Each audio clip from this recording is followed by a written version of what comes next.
تو یہ جو معاشرے میں اونچ نیچ کے تصورات ہیں، تو یہ تو یعنی جس طرح مزدور کو ایکسپلائٹ کر کے کارخانے دار اپنے لیے جو ہے وہ عیاشی کا سامان کرتا ہے، یا جس طرح جاگیردار مزارے سے کام لیتا ہے، اور جس طرح معاشرے میں ہر طرف خون نچوڑا جاتا ہے غریب کا، اب اس غریب سے یہ تصور رکھنا کہ وہ کوئی اعلیٰ سوچ سوچے گا، وہ 2 وقت کی روٹی کے پھندے سے نکل کر کوئی اعلیٰ اخلاقیات کا مظاہرہ کرے گا، یہ ناممکنات میں سے۔ وہ جو کسی نے اپنے محبوب کو مخاطب کر کے جو بات کہی ہے وہ یہاں بھی پوری طرح صحیح ہے کہ دنیا نے تیری یاد سے بیگانہ کر دیا، تجھ سے بھی دل فریب ہیں غم روزگار کے۔ ادھر چوہے دوڑ رہے ہوں پیٹ میں، آپ کہیں کہ جی دل لگے اللہ کی طرف یا محبوب کی طرف، تو یہ تو بات کی باتیں ہیں بھائی۔ اللہ کے نبی فرما رہے ہیں صلی اللہ علیہ وسلم، یہ فقر، بھوک، احتیاج، یہ وہ شے ہے کہ جو انسان کو کفر کے قریب لے جاتی ہے۔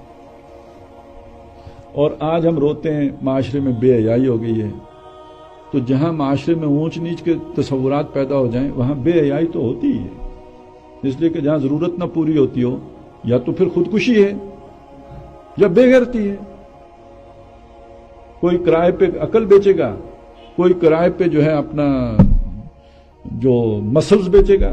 ظاہر ہے کہ جو مزدوری ہم کرتے ہیں کیا ہے، اپنی طاقت ہی بیچ کے تو شام کو 800 روپیہ لے کے آئیں گے نا۔ اور جس کے پاس یہ کچھ نہ ہو، حسن ہو تو حسن بیچے گا، جسم ہو تو جسم بیچے گا۔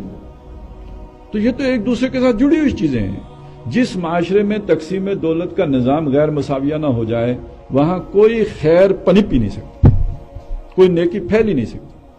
اس لیے اللہ نے جتنے رسول بھیجے اس لیے بھیجے تاکہ لوگ انصاف پر کھڑے ہو جائیں۔ لَقَدْ أَرْسَلْنَا رُسُلَنَا بِالْبَيِّنَاتِ وَأَنزَلْنَا مَعَهُمُ الْكِتَابَ وَالْمِيزَانَ لِيَقُومَ النَّاسُ بِالْقِسْطِ، تاکہ لوگ انصاف پر کھڑے ہوں۔ جب انصاف پر کھڑے ہوں گے تو اللہ والے بنیں گے، اس کے بغیر تو نہیں ہو سکتا۔ اور محمد الرسول اللہ صلی اللہ علیہ وسلم بھی آپ سے کہلوایا، وَأُمِرْتُ لِأَعْدِلَ بَيْنَكُمْ، مجھے حکم دیا گیا ہے کہ تمہارے درمیان عدل قائم کروں۔ اور شاہ ولی اللہ رحمۃ اللہ علیہ جیسی شخصیت فرماتی ہے کہ جس معاشرے میں تقسیم دولت کا نظام غیر مساویہ نہ ہو جائے یہ در حقیقت 2 دھاری تلوار بن جاتا ہے۔ جس طرف دولت زیادہ چلی گئی وہ عیاشی میں پڑھ کر اللہ سے دور ہو جاتے ہیں۔ وہ اب سعودی عرب تھوڑی جائیں گے، وہ تو دبئی جائیں گے۔ گھر والوں کو بتایا جائیں گے کہ ہم عمرہ کرنے سعودی عرب جائیں گے، لیکن یہ کہ وہ عمرہ کرنے جہاں جاتے ہیں سب کو پتہ ہے، جو سوئٹزرلینڈ جائیں گے تو عیاشی میں پڑھ کر خدا سے دوری۔ وہ دیکھیں گھر خدا کا، ہم خدا کی شان دیکھیں گے، وہ تو خدا کی شانیں دیکھنے جائیں گے۔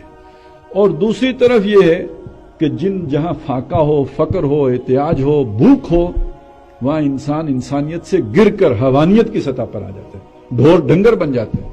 ہم کہتے ہیں جی تزکیہ ہو، ہم کہتے ہیں لوگ نیک ہو جائیں، ہم کہتے ہیں لوگوں کے اندر اعلیٰ اخلاق پیدا ہو جائیں۔ جن کی بنیادی ضرورتیں نہ پوری ہوتی ہوں وہ حیوان بن جاتے ہیں۔ جب حیوان بن جاتے ہیں تو ان کا تزکیہ کیسے ہوگا؟ حیوان کو تو اپنی جبلتوں سے آگے تو کچھ سوچتا ہی نہیں۔ تو یہ تقسیم دولت کا نظام سیدھا ہوگا، عادلانہ ہوگا، منصفانہ ہوگا، تب لوگوں کی گردنوں پر پڑے توق کھلیں گے اور جن بوجھوں تلے وہ سسک رہے ہیں وہ ان کے اوپر سے ہٹیں گے۔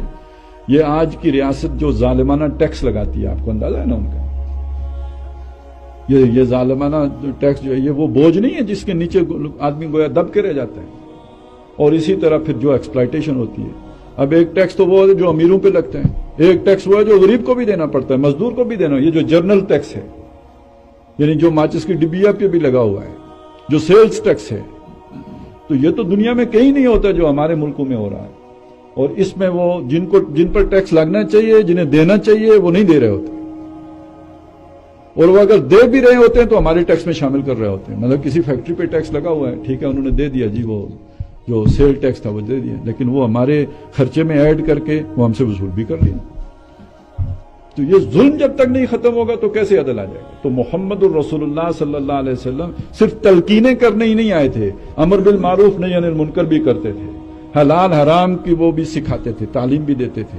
اور اس سے آگے بڑھ کر یہ کہ آپ ان بوجھوں کو جو نو انسانی جن کے نیچے دبی ہوئی تھی ان کو ہٹا کر انہیں آزاد بھی کر رہے تھے، انہیں آزادی کی نعمت سے بھی ہمکنار کر رہے تھے۔ تو یہ تو حضور کی وہ شان ہے جو اللہ کو بہت پسند ہے۔ حضور نے یہ جو پتھر باندھے اپنے پیٹ پر تو اس کام کے لیے باندھے نا، نماز پڑھنے کے لیے تو پتھر باندھنے کی ضرورت نہیں تھی۔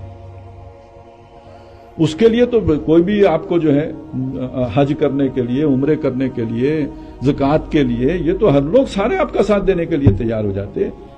یہ امیر سے حق لے کر غریب کو دلانا، حضرت بلال کی خودی کو منوانا کہ یہ سید ہیں تمہارے، ایک حبشی غلام، اس کو حضرت عمر کہہ رہے ہو سیدنا بلال، اس جگہ تک لے کے جانا، اس جان اصل محنت کے لیے پیٹ پہ پتھر باندھنے پڑے نا، اس کے لیے دندان مبارک شہید کروانے پڑے نا، اس کے لیے جو ہے وہ طائف کی گلیوں میں پتھر کھائے ہیں. یہ وہ شان ہے جو اللہ کو بہت پیاری.